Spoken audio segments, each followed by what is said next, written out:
Alright, what's up guys? It's Reviews by Hunter here. That's me, I'm Hunter. Sorry I haven't uploaded in a while. I feel like it's just been busy the past couple days. But nonetheless, I have what will probably be a pretty quick review for you of Happy Gilmore 2. Happy Gilmore, the original movie coming out in 1996. Yeah, so this movie comes out like 30 years later. Yeah, let's get into it. Probably a quick review, but Happy Gilmore 2. Overall, I wasn't expecting it to be like a master class. I wasn't expecting it to be better than the original, but I ended up leaving this movie disappointed. I wouldn't even say disappointed. I would just say underwhelmed. Maybe not disappointed, because that implies I had super high expectations. I was just a little bit underwhelmed. I watched this movie twice now because I felt like, man, did I miss something the first time I watched it? Because I have seen a lot of good reviews on this film. But yeah, so 30 years later, and Happy Gilmore is kind of a golf legend now, if you will. But unfortunately, during one golf tournament, he hits a ball that hits his wife, Virginia, and kills her like within 5 minutes into the film, which was a choice. It felt very grim to start the movie right off the bat. After the death of his wife, Happy Gilmore has become an alcoholic. He has lost most of his money. He loses his grandma's house, which was literally his entire motivation from the first movie, the house that he's trying to save. And so he has to move with his, I think it's like 5 kids, like 5 sons and his daughter. His real daughters are in the movie, by the way, and his actual wife.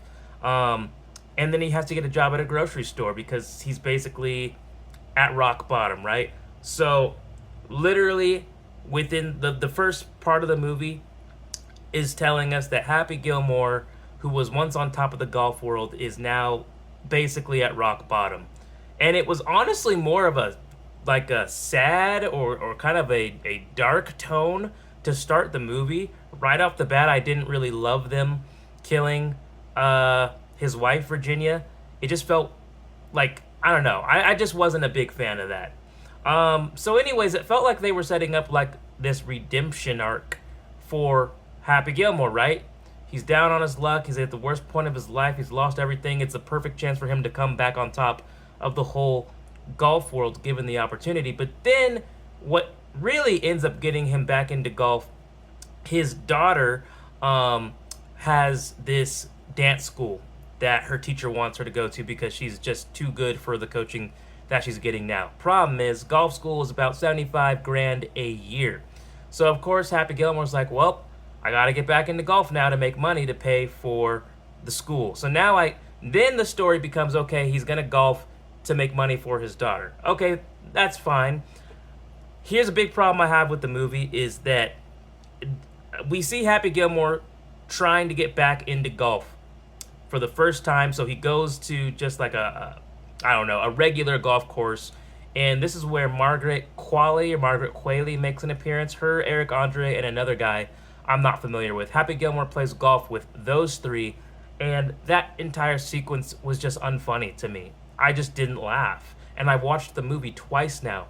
I just feel like a lot of the jokes in the movie weren't particularly super funny to me. Whereas the original Happy Gilmore, I did find myself laughing. I think it's one of the better comedies I've seen, the 1996 one.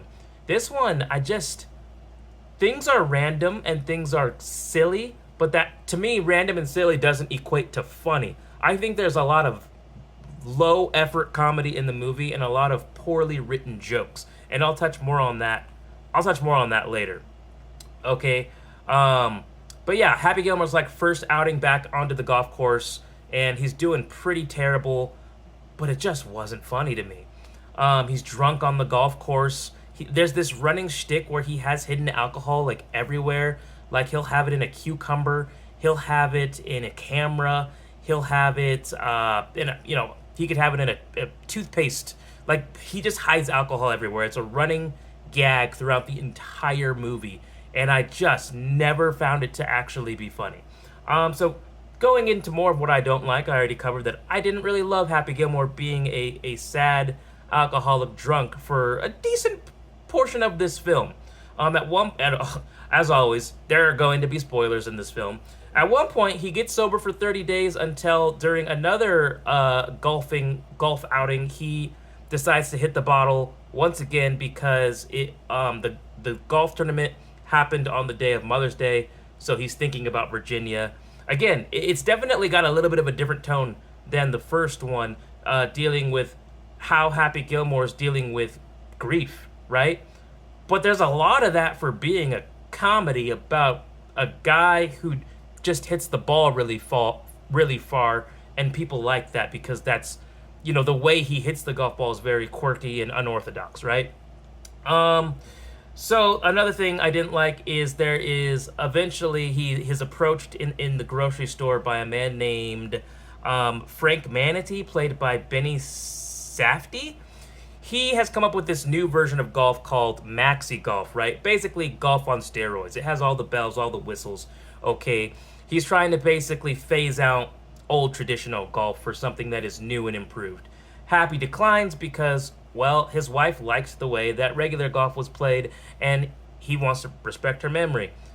Basically tells the guy to screw off, and so eventually in the movie, this does lead to a 5-on-5 tournament of 5 real golfers versus 5 pro golfers. Oh my god, what did I just say? 5 real pro golfers versus 5 of the maxi golfers. I just had a brain fart. Okay, which was also jarring because I feel like they try. Okay, so in the same movie, it feels like you set up a redemption arc for Happy that he's hit rock bottom. How do we get him back to being on top of golf again? Then you made it about, oh, his daughter needs $75,000 a year for dance school, and since he's been an alcoholic and lost all his money, he doesn't have it, so he has to get back into golf. Then it becomes, oh, now Happy's just fighting for the honor of real golf versus maxi golf. You just had 3 different conflicting things. It's like you should have just picked one lane. I think that's what worked in the first movie. Happy's main thing is, well, he has a dream of being a hockey player, but he's not a good hockey player, but he can hit the ball super far and he needs money to save his grandma's house. Okay, cool, got it, right? And he talks about that a lot throughout the first movie, like, I'm doing this for grandma, doing this for grandma. In this movie, I feel like he's playing golf again for 3 different reasons. And I honestly legitimately forgot that he was doing it for his daughter after they initially say that's what it's for, because he doesn't really ever bring it up again except at the very, very end. There is a lot of cameos in this movie. A lot. I do not know all of them. Probably didn't recognize all of them. Some of them sucked. When you have a movie that has that many cameos, some of them are going to suck. Particularly Kelsey Plum and Post Malone were incredibly random, but just not funny. Like, there's so many cameos in this movie like that where it feels like, this cameo doesn't really add anything to the movie. It's just in there because, well, Adam Sandler made a movie for him and his friends, right? I also felt like they at times had concepts of a joke, right? We have concepts of a plan. They had concepts of a joke in this movie. There was too many times where I just felt like, again, poorly written, and they have 2 recurring jokes in this. One is the hidden alcohol, which was never funny to me. 2 is that Frank Manatee, the guy who is the owner of Maxi Golf, the main antagonist in this film, who, again, I think Shooter McGavin's way better antagonist in the first movie. But there's a recurring joke where he has really bad breath. And, like, everyone that he's around, he'll just be talking, and it's like he just has the worst breath. And he reveals he has gingivitis, and, like, Happy Gilmore makes fun of him, says that it smells like a donkey took a crap in his mouth. I just never felt that this recurring joke went anywhere. There was even a scene in the movie where during the final showdown, the 5v5, he offers Happy a shot of, like, tequila or vodka or something, right? Because Happy's been a drunk and he's trying to throw him off.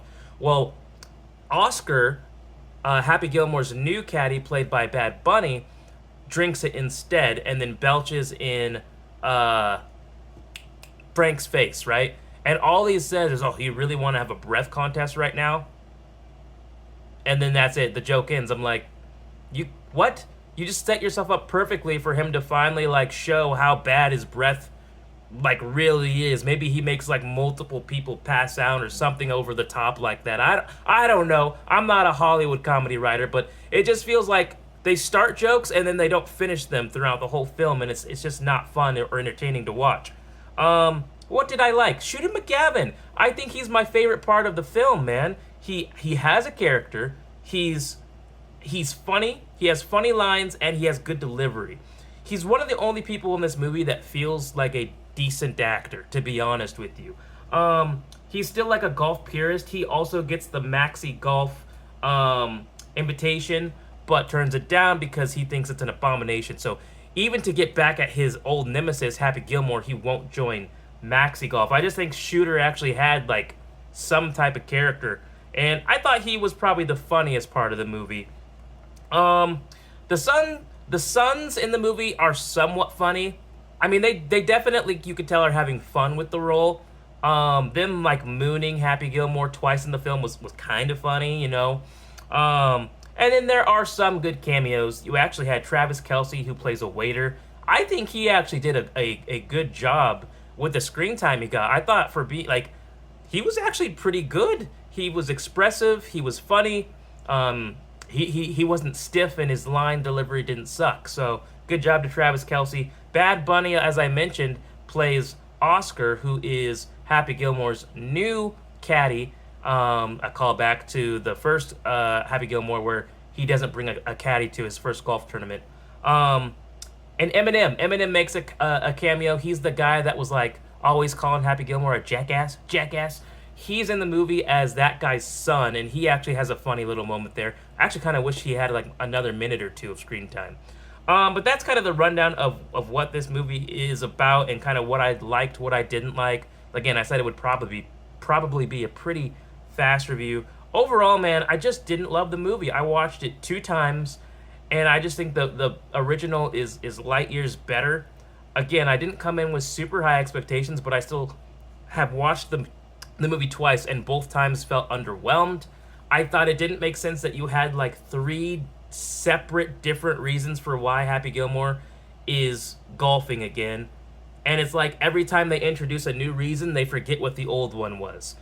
You have some funny moments from Bad Bunny as Oscar, some funny moments from Shooter McGavin, who eventually does get to play a little bit of golf because one of the other golfers, I think, gets disqualified, and then another one falls and like breaks their arm.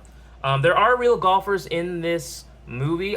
I'll admit I didn't recognize them because I don't pay attention to golf at all. So if you are a golf person, you might appreciate that more than I did. I just think overall, man, this film, I had a small little debate with my friend that he was like, well, this movie doesn't have to be good because it's just Adam Sandler being Adam Sandler, and he gets to have his family and friends in a movie.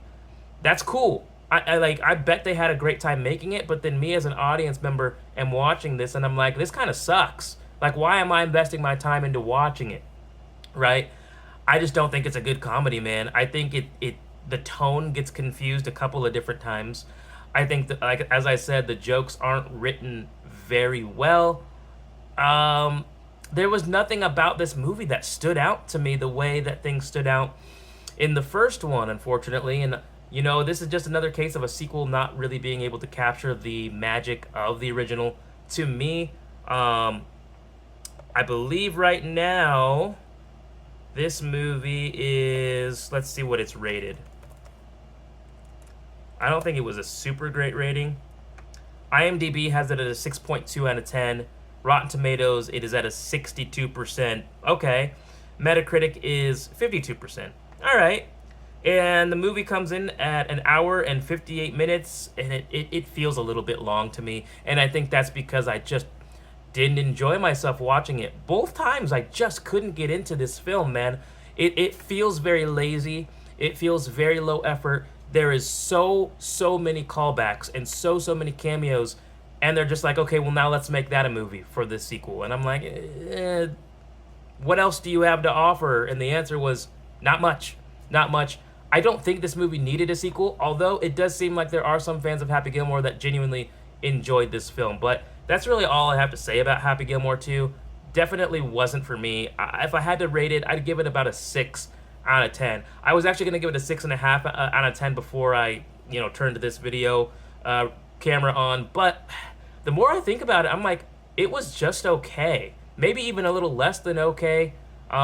Somewhat entertaining, but also, like I said, very cartoonish with the maxi golf. Oh, I forgot to mention that the maxi golf players, basically, they can drive the ball as far, if not farther, than Happy Gilmore because they go through a surgery that removes a certain ligament in their body that allows them to get like maximum hip rotation or torque, and so they're able to drive the ball like as far as Happy Gilmore, which again makes his character feel less unique because that was his whole shtick in the first film.